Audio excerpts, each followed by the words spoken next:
We'll now turn our attention to exponential and logarithmic equations. This is one of the most mathematically interesting sections in the book. This is due to the behavior and solutions of these types of equations.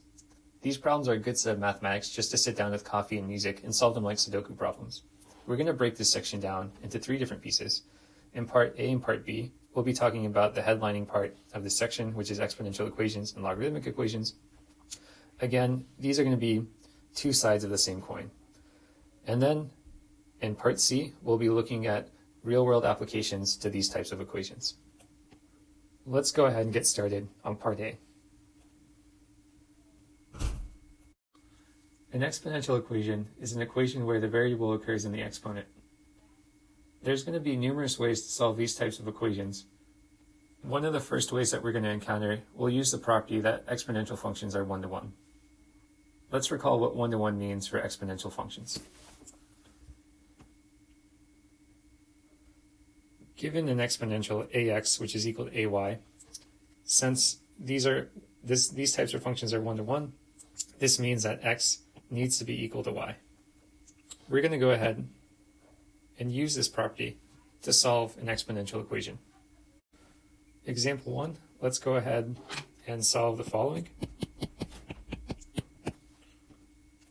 This is given by 10 raised to the 2x squared minus 3 is equal to 10 raised to the 9 minus x squared. By the property of exponentials being one-to-one, this means that we get an equality between our exponents. 2x squared minus 3 is equal to a 9 minus x squared. Now we have an equation that is only dealing with polynomials. We know how to solve these. Let's go ahead and solve for x. Taking everything to one side, let's add an x squared to both sides. And then we'll also subtract by 9. We're going to get a 3x squared. Okay. We can divide both sides by 3, and we're left with x squared minus 4 is equal to 0. This factors to be an x plus 2 and an x minus 2. This is equal to 0. Then the solutions to this equation are x is equal to plus or minus 2.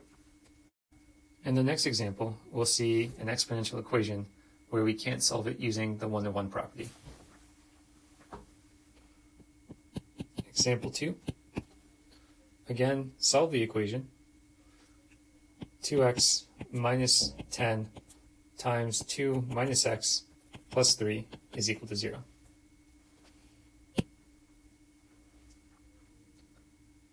This exponential equation looks awfully familiar. If we notice this 2x here and this 2 raised to the negative x here, and we replace those with an x or a y, this would look just like a polynomial. That's how we're going to solve this equation. We're going to substitute using some variable and then pretend it's a polynomial. Let's let y be equal to 2x. Excuse me, I made a little mistake here. Not 2x, but 2 raised to the x. Then 2 raised to the negative x is going to be equal to y raised to the negative 1. Replacing the 2x and 2 raised to the negative x with our y's, we'll get y minus 10 of y raised to the negative 1 plus 3 is equal to 0. Now this is not a polynomial, but we can transform this equation so that the left-hand side is a polynomial by multiplying the left side and the right side by y. So let's go ahead and do that. We'll multiply the left by y, we'll multiply the right by y, and what we're going to get is a y squared plus 3y minus 10, which is equal to 0. Let's go ahead and factor this polynomial. This factors to be a y plus 5 times a y minus 2, which is equal to 0. The solutions to this polynomial then are y is equal to a negative 5 or y is equal to 2. The last step is we need to plug in our solutions that we found to our polynomial into this equation here. So let me go ahead and start a new page. What we found again was y is equal to a negative 5 or 2, and we also know y is equal to 2 raised to the x. Plugging in our numbers, we're going to get either negative 5 is equal to 2x, or we'll get 2 is equal to 2 raised to the x. Let's look at 2 is equal to 2x here.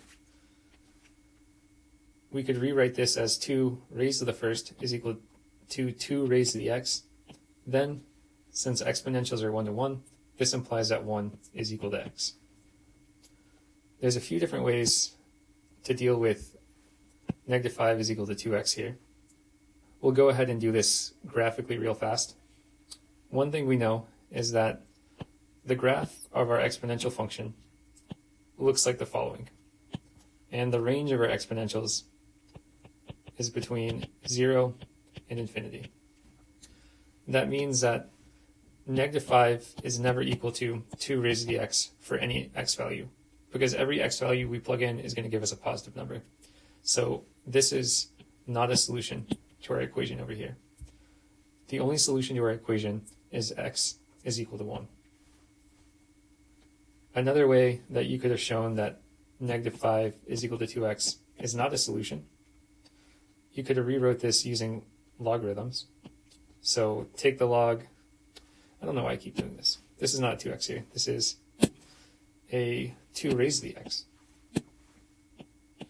Take the log base 2 of both sides of this equation now. And on the right-hand side we get x, but on the left-hand side we cannot evaluate this because the domain of log is only the non-negative numbers, and the log base 2 of negative 5 is undefined. So this is how you would show algebraically that this is not a solution. Again, let me reiterate that the only solution to this problem is x is equal to 1. Let's see another variation of exponential equations. Example 3. Solve the following. We have e raised to the 1 minus 4x is going to be equal to 2. In this problem, we can't use the fact that exponential functions are 1 to 1, and we can't simplify this using or rewriting this as a polynomial. So we're going to come up with another strategy of how to deal with these types of equations.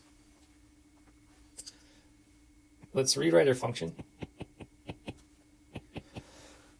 Then the new step that we can think about doing is, why don't we go ahead and take the natural log of both sides, as that's going to get rid of our exponent. Taking the natural log of both sides, we get the natural log of e raised to the 1 minus 4x is going to be equal to the natural log of 2. Now, by the property of logarithms, the natural log and e cancel each other out because they're inverses, and on the left-hand side, we're just left with a 1 minus 4x. We get 1 minus 4x is equal to the natural log of 2. Then this is a regular equation, and we're going to solve for x now.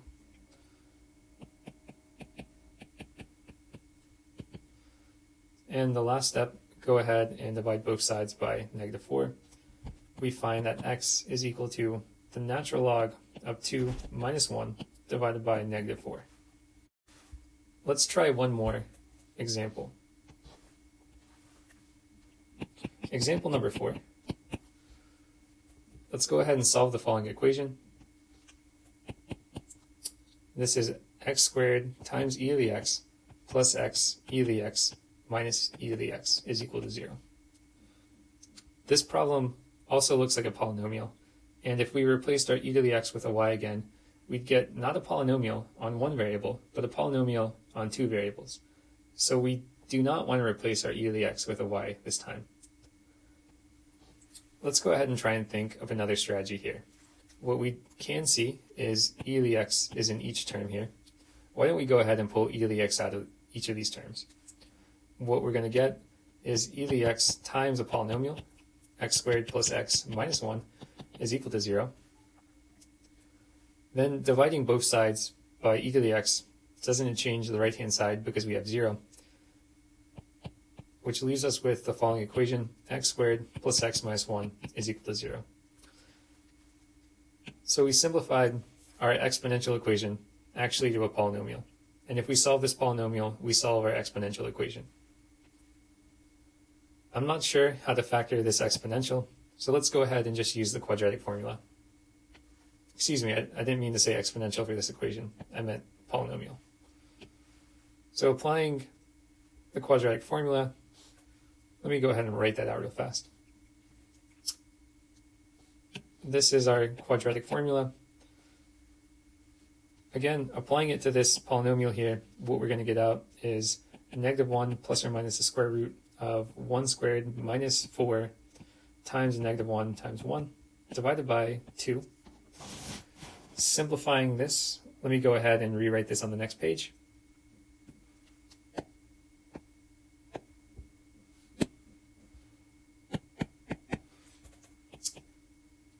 Now, simplifying this, we get a -1 plus or minus the square root of 1 plus 4 divided by 2. This is equal to a -1 plus or minus the square root of 5 divided by 2. So the solution to this exponential equation is the following irrational number here. Either -1 plus or minus the square root of 5 divided by 2.